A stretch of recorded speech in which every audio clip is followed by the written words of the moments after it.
Hey guys, it's Istebrak. So it's time for the long-awaited video for the Grey Witch process. And I wanted to talk about some of my difficulties, some of the obstacles that I face, some of the successes, the surprise successes. Really just talk about things as they come up. That's what it was like with this process, is it was really recursive, back and forth. And this is the one thing really that kept this project alive, I had a lot of detail in my mind already about where I wanted it to go. So that is what kept it going. Because right now, what you're looking at, you're surprised. I'm surprised I didn't give up on this right away. But that's the lesson: is that if you have a vision in your mind, you know what you're aiming at. What you currently see in the picture is not the end result, and you should have faith that it will transform and change. I mean, look at the final result on the left and look at where it was, where I started off. A lot of you give up at this stage. Don't give up, because every single opportunity, every single time you sit down to complete the painting, a new painting session for the day, you had a night's sleep, is an opportunity to critique yourself and continue. It's all going back to the 14-day challenge. All of this is based off the core fundamental study style that I offer you guys. So the 14-day challenge, every single day was a new opportunity to repaint the face and correct at where you left off. Start where you left off and correct your problem. So that's the same thing here. I messed up a little bit for 15 or so minutes, and then I came back to it. It's not a day in between every major step in the process. No, it's a couple minutes, and you will get that fast. I mean, I understand and make a lot of stuff look easy, but it's not because I'm like this unattainable talent or predisposition to detail or something. No, it's because I've done this 1,000 times, 1,001 times, and I understand that I should have a little bit more faith in the end result and keep trying to imagine vividly as possible, use all my imagination and effort and faith in my abilities, however much that's going to be, to continue pushing through. And each new session, after I take a break or look at something for 5 minutes, come back to it, I'll see that, okay, these are the issues. And eventually, surely, it will start to look a lot closer to what I was envisioning. So I was envisioning wide eyes, kind of a shocked look. She's looking at something approaching her. It's a final minute. She used her alt, and it's just a lot of blue. I saw blue eyes. I saw really, really daylight skin, universal light source. I didn't want a monochromatic singular light source. I didn't want something like that where it was just really, really low variety in color. This was the first colored illustration I've done in a while, and it was a lot of pent-up desire to use color, so I wanted to push and use real life skin tones. I didn't want to use anything that was a wash or excessive washing. So a basic white, warm, universal light source, lots of wind energy, lots of motion, lots of movement, hair flowing, inner wind, like in Miyazaki, he talks about his characters, how they, I know it's funny to hear the word inner wind, but that's what he means, is this inner gust of wind, this inner strength that comes up and out and surrounds the character. I really wanted to embody that. I thought she might be wearing white. There has been one of the witches in my narrative who's wearing white. I'm currently struggling with an illustration right now about the white color. So I'm really not sure where I was going with the white at the moment, where I am going with it at the moment, but I knew that one of my witches is going to end up wearing white. And this, she slowly she was discovered her arch nemesis, or one of the enemies that she has to deal with, is Organa, the blue witch, which I've drawn 101 times. So these are all like my personal characters, and I eventually gave her black because she started to transform as I wrote her. I drew her, and as I drew her, I wrote her. So I ended up going with something a little bit more sporty. She treks along the countryside. She's a Druidian wanderer witch, really close to nature. So wearing a white dress didn't seem appropriate. She's not really sitting in a tower of scholars and other witches, and she's not a matriarch of any kind. She's a kind of like a lower level sergeant in an army or something like that of good witchcraft. So she wouldn't really have any kind of gown or anything like that. Definitely something sporty, any kind of utility knife on her. I started to slowly, realize, yes, she might dress up nice as a gown if she was meeting with her superiors, but as she wanders and continues with her craft, she will embody the world around her and become a little bit more messy and dirty.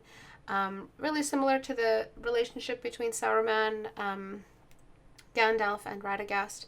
in the Lord of the Rings, just different level wizards, but with an afforded sense of masculine dignity. Well, I wanted to do the same thing for witches, just a beautiful coven of witches that are a good force. Of course, they have their evils, but that's kind of the background narrative. I wish I could get it into writing, all of it in detail. I really want to do that eventually. One of the problems that I was having is the pose. As you can see, the pose eventually transformed. If she ended up wearing white and had her arms bare, then her arms would be part of the narrative. They'd be making shapes. So there's a big triangle shape right now that's being made with the right arm. I'm not sure if it's going to stay the right arm because I keep flipping. But the current right arm is making a triangle shape. What that was doing, as you can see from a distant view, is it was competing with the same scale head size. So same size and scale with the head. And I wasn't liking that.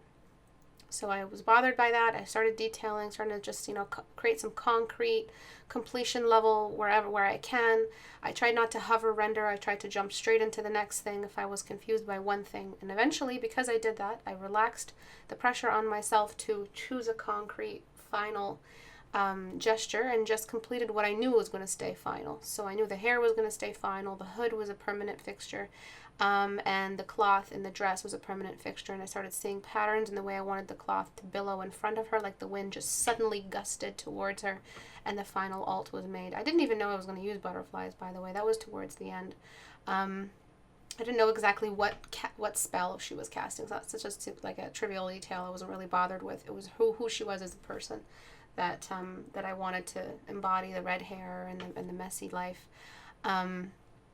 And then usually artists do it in the opposite direction. They kind of choose what spell they're going to cast. And I think all of that is just really accessory stuff that I didn't like. So the crown, the golden crown, again, took that away and I'm using it on the current witch I'm working on. If you guys ever catch me on After Hours, you'll see it. And so as you can see, I started to realize that if I get rid of the arm and give her a longer sleeve, I'm going to stop dealing with that really, really unusual this contesting between the arm triangle shape and the head, which has its own triangular finish towards the tie of the hood. So it started getting to me, and I just did not want to have the arms in there. The arms, yes, they're great, but they're not the carriers of the gesture. The hands should be carrying the gesture. She's casting a spell. So what I'm doing here is that I am getting rid of that, trying a gesture midway in the illustration. It's okay if that happens. It's not the end of the world. And I'll be just finding a new set of references. This can happen. For the longevity of the painting process and for you to continue loving your piece, if you hate something enough, you're going to have to get rid of it. Find a better option. Believe and have faith in the possibility that you will choose and you will do a better job at next time. You can't assume that this is the best you can do because it was the latest thing you did. That goes back to what the 14-day challenge teaches us. It tells us that, yeah, you think you did good this time and you do amazing the next time, and then you compare the day 1 and day 14 and you're just like, did I really do that? Is this really my work? So you have to believe that you are capable of doing a better job the second time around, third time around. You can't assume that it looks so good right now I can't touch it, because now it's finished and I worship it, and if I try to do this again I won't succeed the same way. You're gonna have to stop that. The arms, it's always rough deleting something that you worked on for 30 minutes, 40 minutes, an hour, a day, 3 days. It's always really, really sucky deleting it. But sometimes you just have to delete it. So a lot of the time I use Portrait Studio to help me develop, at least see it in my mind better, because I don't like to think that my mind is equipped with all of the detail and all of this infinite knowledge in what I need to work on. Just because I want this gesture doesn't mean I'm capable of it. A lot of you confuse that. A lot of you need to start looking at yourselves and assessing whether or not you're actually doing this. Just because you see it in your mind does not mean you are equipped with the level of detail required to pull this off realistically. You will always need reference, permanently.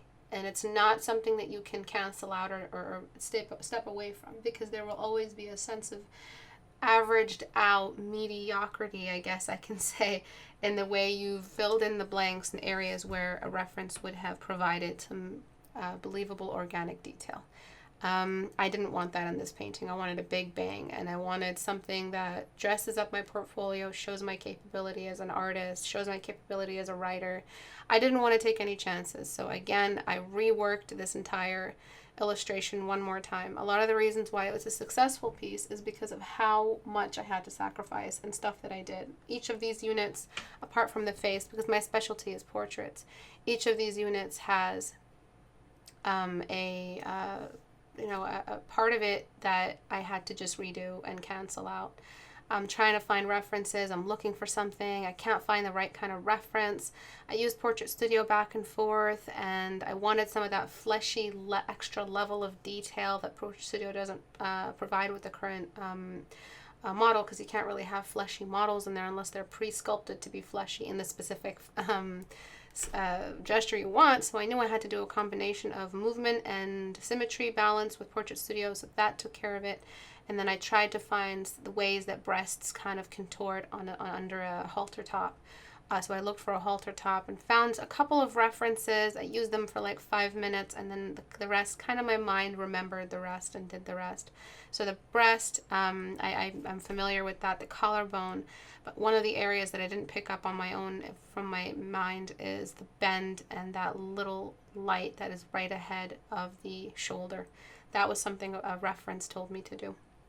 The stomach, I did that without any reference because I've just done so many studies like this, and the stomach is just a very simple construct of flesh and bone. It's not really that anatomy heavy, especially if it's a female, low musculature stomach, and I kind of just borrowed reference from what I see in the mirror. And not that I'm saying that my stomach is that flat. No, it is not.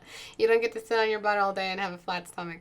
But something similar to that is what I picked up. What else? References for the hands. You'll see me use Portrait Studio. I definitely use reference for that.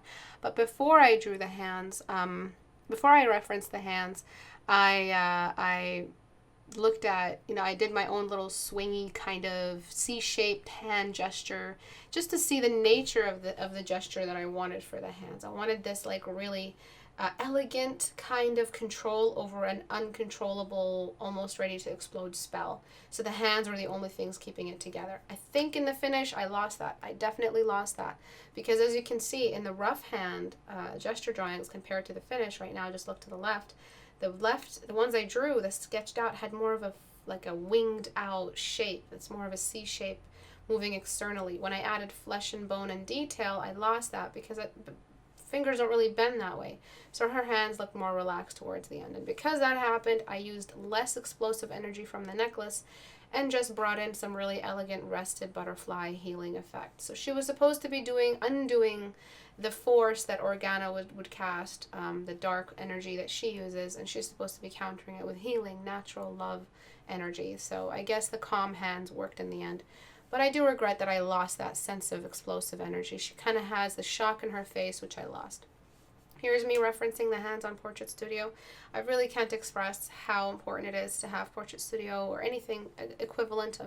It's not always about making a sale. It's really about the educational experience behind it. If I'm needing it in my process, I know you guys will need it too. So even just taking pictures of yourself, remember that reference is very, very important, extremely important for the success and believable anatomy in your piece. There's only so far your brain can go without reference. The stigma needs to go ASAP. A lot of the reasons why the pinky ended up being too short and the far index too short is because I kind of free-handed the lasso. I also applied perspective in Portrait Studio that I didn't read properly, so that's why the index red is short. Because there was a field of view activated in Portrait Studio, which I forgot to turn off. So I did go back and correct these, by the way, right before I'm handing out these rewards this month.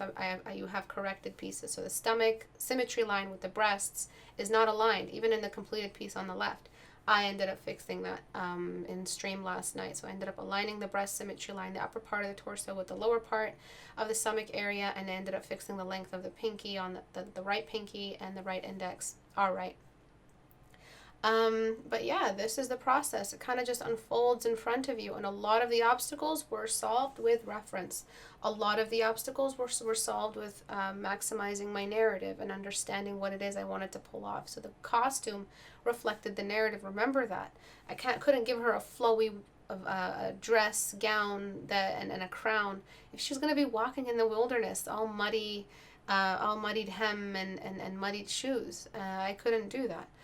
She's a wanderer, a hiker, and she just suddenly came across Organa and she had to stop her. And so she did what she could do.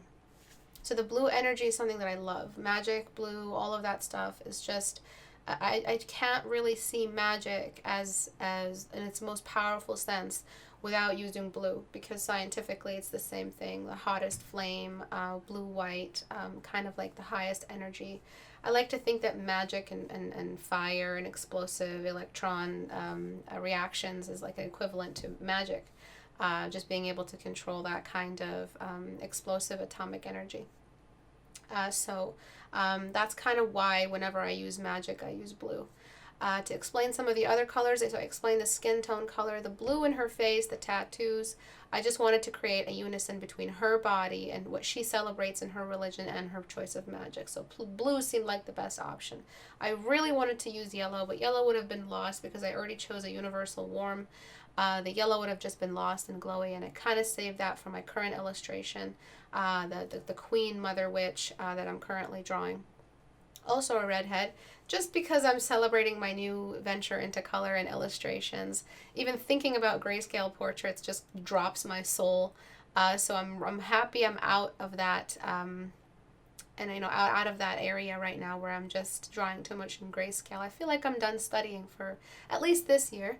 So last year's New Year's resolution, if you guys remember, more studies. And I think all those studies that I've been doing this year are what allowed me to really capture her face the way I did. I'm very grateful that I invested so much of my time in these studies. By the way, her right arm, our left, I ended up using just a portrait studio cut out because I couldn't do it. I was having so much trouble with the far hand. My student Linny ended up posing for me, and it was just kept going back and forth. So eventually I had to just photo bash it. So the photo bashing, the amount I would say that I photo bashed was the plain just gesture. I knew I could sketch it out because I did the other hand on my own. I did it with reference and some of it without reference when it came to the fleshy areas and the folds and the bounce light. But then the other arm, I was just so exhausted by the end of it. And I was like, that's it, I'm done. I'm just going to do the rest on my own. So I transferred from grayscale to color, and I kept it hovering around before I went to it, by the way, just to see if it worked. And I liked it. I liked where it was. The shoulders ended up feeling really tense, if you can notice. Even in the piece right now on the side, the shoulders feel very tense. So I ended up fixing that. And I just didn't like how, again, I started doing less and less tense, like pent-up energy, and more relaxed. But as I started to relax it, the butterflies made sense in their presence. A lot of the stuff I did without recording it, because sometimes I was hanging with friends and painting, sometimes I was on stream. It's very exhausting to stream because I have to draw and be entertaining and have fun and read everyone's comments and not lose sight of what I'm studying, so I have to make sure I'm keeping it in mind and all that. Sometimes I focus and I lose, I just have to just zone out into the painting, and my viewers know, they love me and I love them, so they understand why I'm completely zoning out. But I like to think that these are my personal times, so I don't like being too far away from my students during those times when I'm painting. It's so much fun painting with a group. I'm not sure how some people paint alone anymore. I used to paint all by myself a lot of the time, and yeah, I had some good pieces that came out, but painting with people, especially if they're critiquing you as you're going and they're giving you their insight, it's just so much more amazing an experience. It's a healing experience. I've had a really, really rough end of the year. I had a rough mid-year, and then end of the year is just because I'm still kind of reeling from it. The vacation definitely helped. I think this piece and the Gorgon that you guys will see, really used up my energy. Jumping in between layers for hours and hours, using Photoshop tools for hours and hours, dealing with Photoshop and pen pressure problems. Looking at the same piece for hours. It's exhausting painting and illustration. I haven't done one in a while, and though I can zip right through all of your critiques and Critique Hour and do my paint overs this time around, working for myself and painting for myself was just so painful because I forgot the amount of like the amount of moderation required in your patience level in order to just constantly be there switching layers. I hated it, but I wanted to keep the layers because I'm hoping that one of my students will have the time to animate it for me league splash style. So I had to keep all the layers disconnected. I wanted to see her moving. I wanted to see the butterflies fluttering, I wanted to see the hair flowing and the two pieces on her, the two tying, kind of like, I don't know what they're called, the strings, the ribbons kind of flowing as well. That red color you see at the top, that's my neutralizer skin tone color. That's the red shadow mid-tone transition color. That is the end all and be all of my current shadow color in this light environment. So that's why I kept losing it, so I put it up there so that I still had it. It was also really, really great tie-in color with the skin tone, and I kept looking for it, so I was like, that's it. I'm just going to have this color available to me consistently. One of the biggest problems was flipping the canvas. I kept seeing problems, so I ended up prolonging how long I stayed in one flip. Also, I didn't worry too much about it. If it looked weird that I flipped it, as long as it didn't look weird in anatomy, in gesture, or proportion, it was okay. There is asymmetry in the way wind affects fabric. There is asymmetry in the way hair moves. Just because it looks weird during a flip, as long as it's not a proportion or anatomy problem, you're set. Okay, so just because it looks weird doesn't mean it is weird. If the head shape looks funny and caved in now that you flipped it, or the entire piece feels a little warped, like you actually warped it because of the way the monitor is tilted away from you, or some other brain-related perception reason why things look weird when they're flipped, or why we paint distorted in one flip over another, then that's that's good. Figure it out and fix those issues if that's the reason why.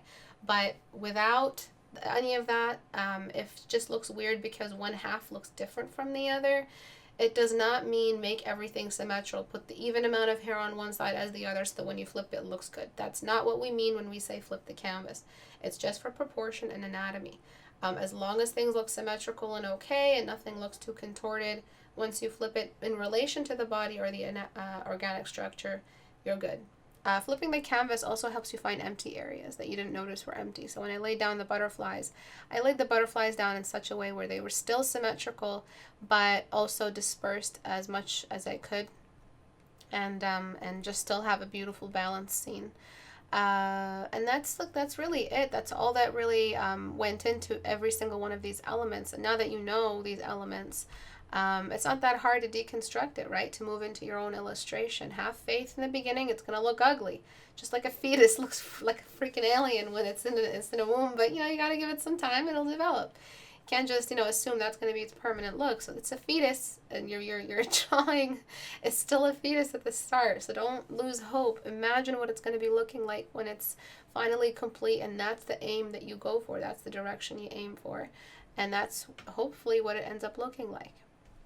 A lot of the layer order stuff really drove me nuts, and there was a layer, if you can tell, that I turn on and off. That's the black transition layer into the black. So she's escaping from the black, like Organa just cast a spell that completely dropped black all over, like a black curtain dropped over everything, and then she's emerging from the darkness with this white, beautiful sunlight, and the butterflies are kind of helping heal the darkness around her.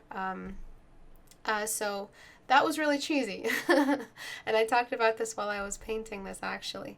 A lot of your writing is going to be rehashed and cheesy. It's how you deliver it that makes it unique. There's no such thing as an original story anymore. That's not something that happened recently. It's always been like that. What happened recently is that you realized that. So the recent thing is that you finally realize, okay, that's it. I'm not going to try to remake a completely new story, because when people do that, that's when they have really crappy stories, really crappy shows, when they're trying too hard to be unique or too hard to fit in or trying to make things too relatable. Sometimes a nice, cheesy story with a really, really basic premise is what will help stabilize your understanding of the story. And then given the right time, in the right space, you will provide your uniqueness to it however is required. So the uniqueness came from, I guess that not any part of this is particularly unique, but I think her face is pretty unique. I don't have much of a thick eyebrow as I usually do on the character.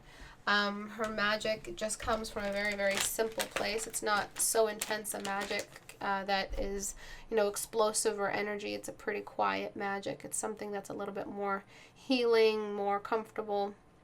By the way, I'm sorry about the random stuff that I'm just doing. This is all from the stream. So these are all breaks that I took, and the breaks were really, really important. But yeah, have faith in and believe your own story. And it's really hard to believe your own story if you're trying too hard to be unique. There are some moments where, yeah, you do need to think up something different. But having a simple antagonist, having a simple story, having a simple backdrop, it's just evil versus good. And it's just a witch. It's based off a basic witch, basic druid. And that's all you need sometimes. And then when you have a stable foundation of familiar storytelling and a balanced premise that's simple, you will have a chance, because it's so stabilized, to accessorize as you go. I haven't really accessorized, as you can see, but it's a painting unique in and of itself. So don't be afraid to be cheesy, is all I'm saying. What else? What else did I really just learn from this piece? Seeing the painting every single day, I didn't really get sick of it that much. I thought I would be sick of the painting, but as long as when I looked at the start of the session and the end of the session, there was a lot of work done, I was okay. I felt like, okay, that's a good day's work. I didn't hate the painting so much. If I did a before and after and it was like a 4-hour stream and there was no difference made, that's when I get angry. That's what happened last night. I kept changing the color of the dumb dress. I didn't really have as much of a picture in my mind as I did with this one. It was not my first day back in color, so it's my fourth attempt at color so far, so I'm having too much fun with color, not really having a solid aim with the color of the dress. This is another painting I'm talking about. And in my session, at the start of this 3-hour session, at the end of the 3-hour session, I ended up not doing any work. There was no difference. And that's really the main problem, is that if you're not seeing the image in your mind as vividly as you can, the painting will fail. The painting will completely flop. And we need to work on that as artists. We need to work on being able to see these changes, and we need to work on seeing these requirements, this sudden shift in your attention, this drop in motivation. Be aware of it. Be aware of it when it happens, because there's a reason why you are no longer like a locomotive moving straight towards your destination. There's a reason why something happened and you derailed. And I know when I derail, because that's when I just I stop. Time slows down again, back to normal. I don't work as fast. I notice myself jumping less quickly between tools. That's a really, really big giveaway for when I stopped motivation, when I lost motivation. I just jump between lasso, jump back to brush, the paintbrush, jump onto liquify, see what I can do. That's me guessing my way through. That's not me seeing an image in my mind. If I had an image in my mind, I'd be just like crazily jumping through, because I know what I need. I hardly notice myself changing tools, because it's just, this job needs to be done, because it's not looking like it's supposed to. Okay, it's getting closer. Okay, it's done. And then you're just like panting at the end of this, and you're like, holy crap, I just completed a whole body, a whole illustration. That's what happened with the Gorgon. I finished it so quickly in one 3 or 4 hour session. I was done probably 80% of the painting, because I had an image in my mind. I sculpted it in Portrait Studio. I did what I could, and then I was done really quickly. So in this piece that I'm working on right now, that you'll probably see in an after hours, the white witch flowing in the air with the white clouds behind her. So much is involved. So much guesswork is involved in it, that I, again, started slowly shifting between tools, wondering how to make it look better, because there isn't just enough of an image, a vivid enough image in my mind, a clear enough perspective on what was gonna what the painting was gonna look like, that I just guessed the rest. All those blank areas, I need to seriously sit down, enter my mind palace, and just just try to see it, try to envision it, meditate on it, and see what I can do from there. Thank you all for watching. I really appreciate you guys sticking it out. You guys stayed with me until I finally did a color. So January, February, March, April, May, June, July, August, all of those have been nothing but grayscale studies. I knew I wanted to paint a girl with this kind of color eye, this hairstyle. Guess from how far long ago? All the way from January, December last year, I knew I wanted to paint a redhead with big blue eyes.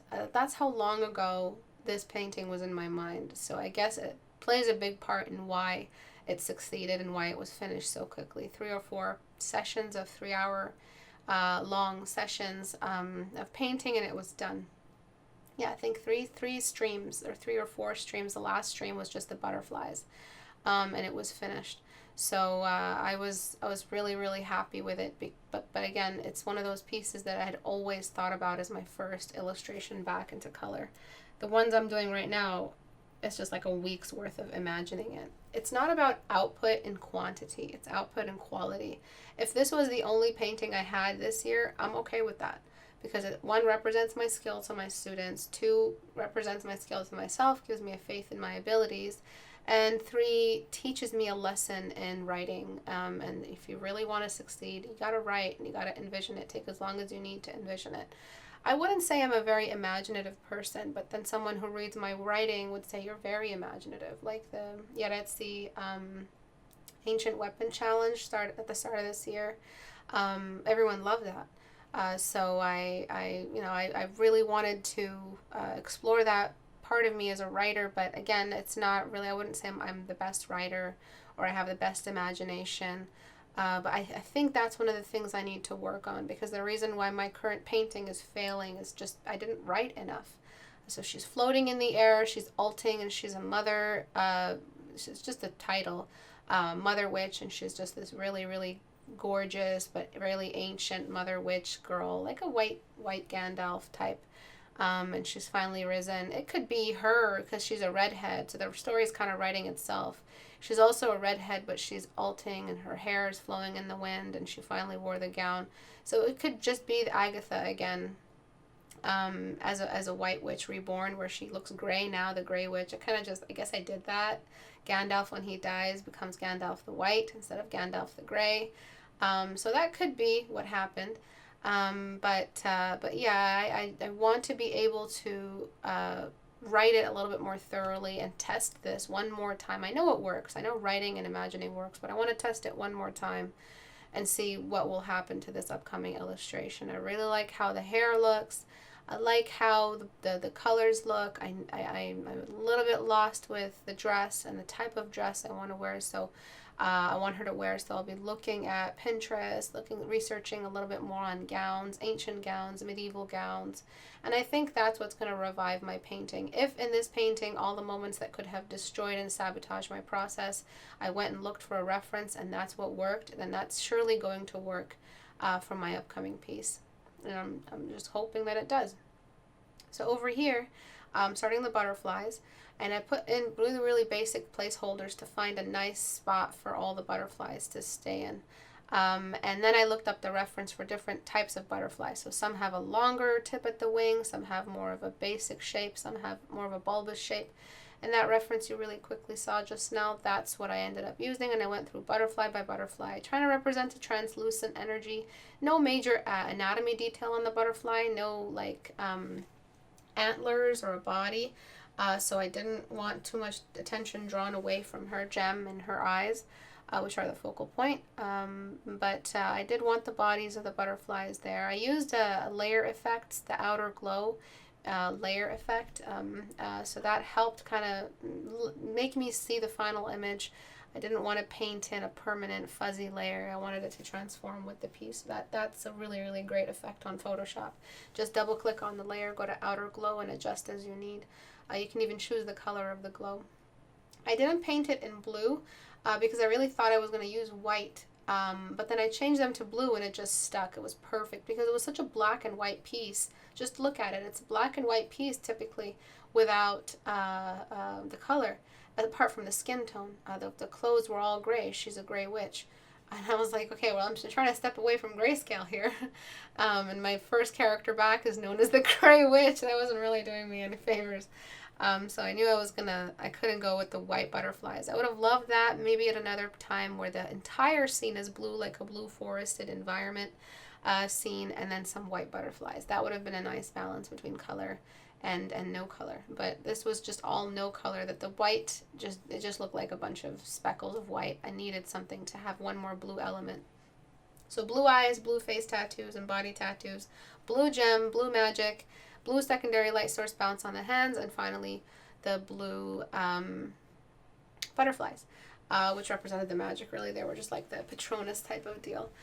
So what we want to do is not put too much pressure to bring out color. Color exists. It's so easy to have color in comparison to gray. That's why gray is such a wonderful complementary color to all the colors around it. So it's a wonderful buffer color for interior design as well.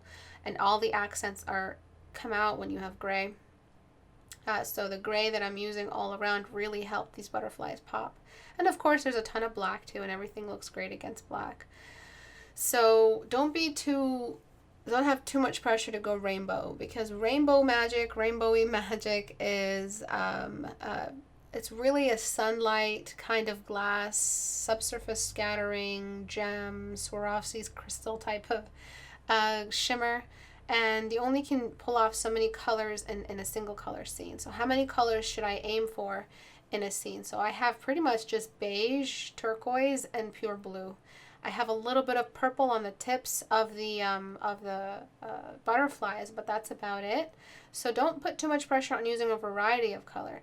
Just make a lot of one color do a lot of work in a scene without it being a wash.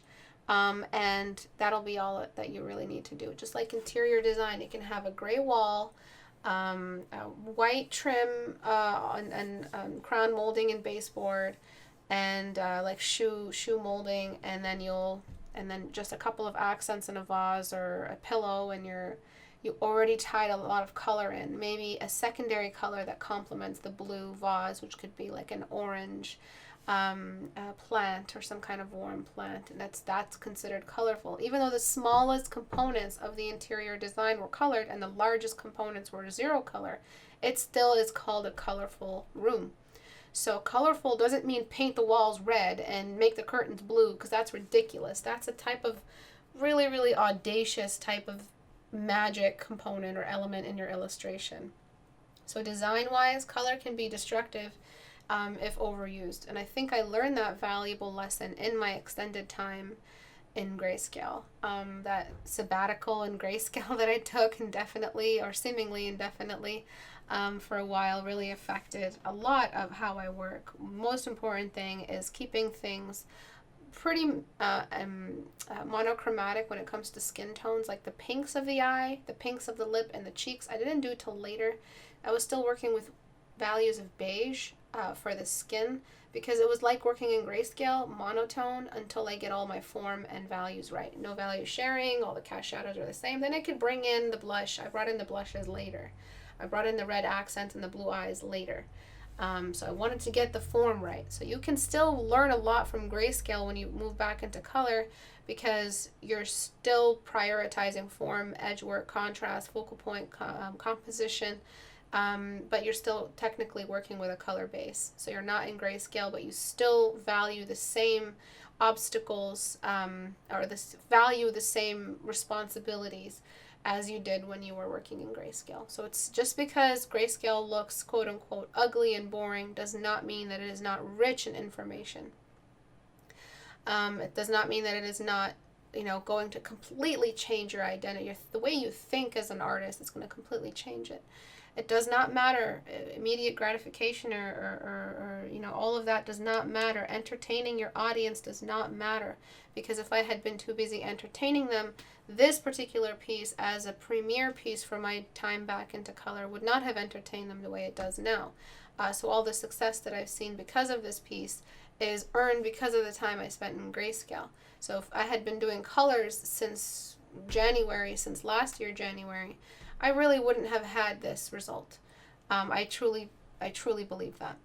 So give does not mean that, go ahead and try a color piece. If you're still early in your process, do not go into color. You still have all the rules you need to follow. You're still under the same study plan that I put you guys in. Even though this upcoming environment is going to be in color, I still want you guys to think about how much work you can do with one single analogous color wash, and then bring in your accent colors later. The foundation still has to be sound and form. And form is all about the light source. You don't need much color to reinforce a light source and study the light source in your piece. Thank you all for watching. You guys are amazing. I really appreciate your support. You guys provide so much security, and you open my time up to explore pieces and my illustrations.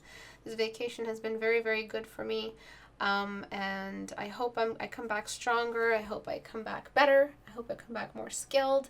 And yeah, that's it. Thank you all for watching. I'll see you guys next month. And thank you guys for waiting. I'm sorry that there wasn't much of a personal background of work for October, but I hope I made it up this time. Thank you guys. Bye.